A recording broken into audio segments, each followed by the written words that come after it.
When it comes to mixing, there's one process that stands above all: equalization, a method of using a device to either increase or decrease a set of frequency bands. With so many choices in today's digital age, it can become confusing when trying to pick one, since they all do the same thing, right? Wrong. This is where things become interesting. Your standard software-based parametric EQ is probably going to be the most usable equalizer you'll ever have in your arsenal, incredibly flexible and highly customizable. Boost anywhere, and now we're boosting. It's simple math, not really, since the quality of EQ depends on the code behind it. But in this video we'll avoid the super technical aspect of it, since I'm not a coder, and focus more on the musicality of different EQs and why certain kinds are preferred on different parts of the vocal chain. So if a standard parametric EQ is the most perfect and customizable EQ, why do we not just throw everything else away? Well, because analog. Before computers existed, all recordings had to be done with 100% analog hardware, a costly endeavor. Engineers spent years finding the best ways to refine the process of capturing audio to a playback device like tape. Today your music software does that. Music was printed straight to a recording medium, and that was that. It got sent to the mastering guy, then to the pressing plant for duplication and distribution. What was recorded at the studio was what you heard at home. This era put a huge focus on recording technique and highly skilled musicians. Engineers had to truly study the art of getting great sounding mixes during the recording stage. But as time went by, technology became better, giving us more control over the tone of each element within a mix. Long story short, this leads us to today, an era in which we can have the best of both worlds: super clinical EQs for correction or colorful equalizers based on real-world devices. So today we'll take a look at 3 of my favorite EQs and how we can use them to achieve a highly competitive vocal sound. Let's get it. Alright man, it is time to get mixing. So as you can see right here, I've got my 3 equalizers, and this perfectly replicates that really nice analog kind of chain that has always traditionally been used. We can really get a nice sound with these 3 types of plugins. Obviously you can apply the theory and switch out stuff and find different things that make sense to you. So what I'll do is I'll play the track we have right here. So we'll be focusing on the main vocal, obviously, because I believe main vocals are really where EQ plays a big role. You really want to make sure your vocals sound good. You really want to have something that you can use for flavor. You'll see the NIMH will use for flavor, for kind of a nice analog toning, and then as well some kind of digital, kind of surgical stuff. And that really makes use of all of the, best kind of, it makes use of the best tools we have in the game, really. So we'll take a listen to this. This is a remix of Solitaires from Travis Scott and Future. We've got my vocals right here, and yeah, we'll play everything. You can check out the full video breakdown in the link in the description, but yeah, let's get into it. Every diamond's from my dog inside the way. Solitaire diamonds look like Pikachu. Bitch, I came up out the gutter, came up out the zoo. Bump and screw in the coupe, bitch, I got the juice. It's that Jordan 23, make it alley-oop.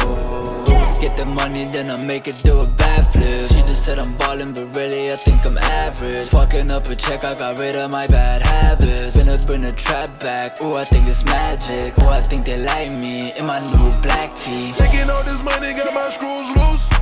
Not a Lamborghini. Alright, so there you go, you get an idea of what is going on.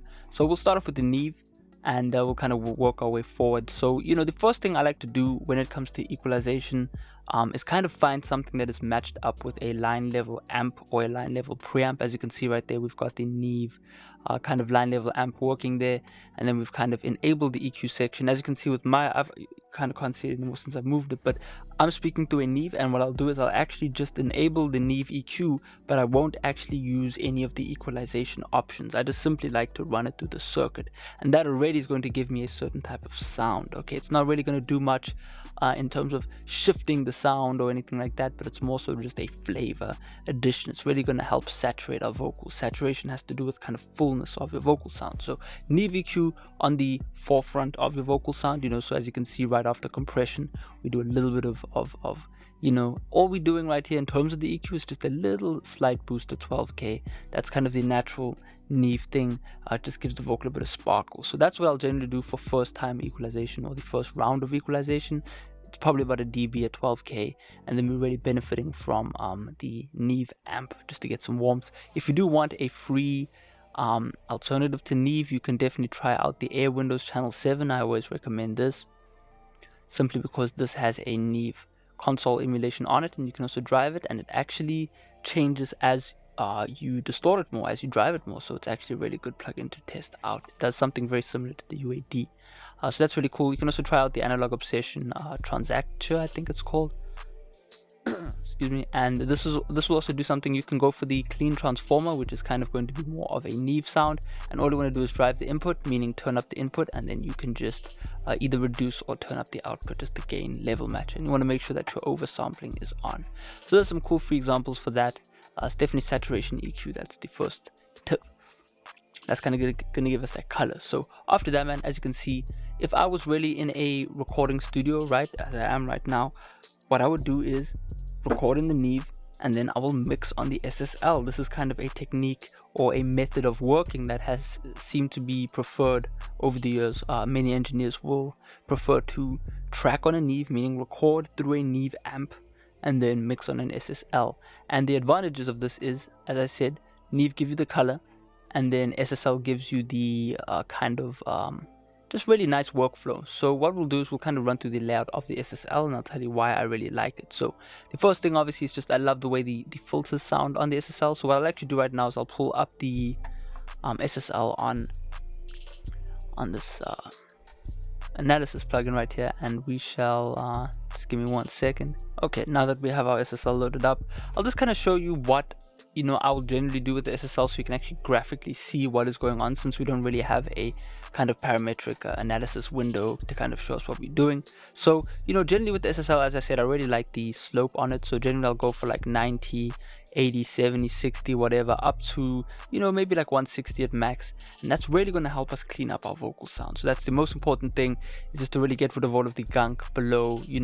And as you can see, none of these filters, what's really nice about these analog filters is that when you write 120, even though it is starting to slope at maybe 120, it's a nice, slow, kind of subtle slope. So it's nothing hard and aggressive like a parametric EQ that might really just absolutely get rid of the low end and not give you any lushness. It'll kind of give you a more hard digital sound once in a while. So this is why this is a really cool plugin, because it's kind of doing some of the work for you. It's it's doing what you ask it to do, right? Roll off at 80 hertz, but it's also saying maybe you want to leave a bit more low end in there, just to allow your track to still have that weight on it. So that's what makes this great for vocals. What I'll do next is I'll generally go to the bottom band. Right now, the low frequency band is going to be our lower mids, and it's going to be in a shelf style. So a shelf style means basically it looks more like a ramp than a bell. A bell looks like a bump, you know what I mean? So I don't know why they call this a bell, but that's kind of a bell style curve. But with the SSL, I really like using the what would you call this now, the high shelf, low shelf, or the low shelf in this case. And what I like to do is I like to just dip it away maybe like 2-3 dBs. If we kind of look at what we're doing on this side, we are doing just about 2.1 dB at 200, and that's really my flavor that I like to do. So let me just make sure that's there, and there you go. So 2.1, if we were just to click that in there, that's kind of what we've done. And then after that, what I'll do is, again, I like using this low mid frequency shelf right here, and I just like to dip again at 200. For some reason this just does something. So we can see 3.5 dB. So we'll just load this up, and we'll say minus 3.5. and then at 200, so minus 3.5, and there you go. That's pretty much what we're doing. So you can graphically see that's really what's going on. It's really subtle, it's really nice and smooth.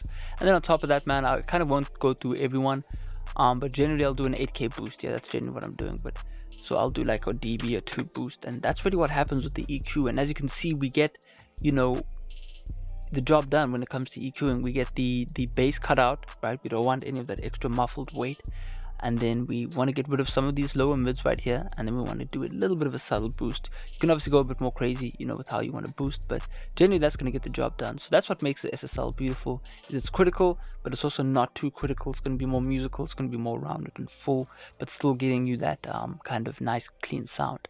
So yeah, that's pretty much what we do. If I disable this, and then I'll also disable this one, which we'll look at next, you can kind of hear how puffy and over, kind of, it just sounds like it's taking over the whole track. So solitaire diamonds look like Pikachu. Bitch, I came up out the gutter, came up out the zoo. Bump and screw in the. So you can hear what's going on now if we turn on this SSL. Solitaire diamonds look like Pikachu. Bitch, I came up out the gutter, came up out the zoo. Bump and screw.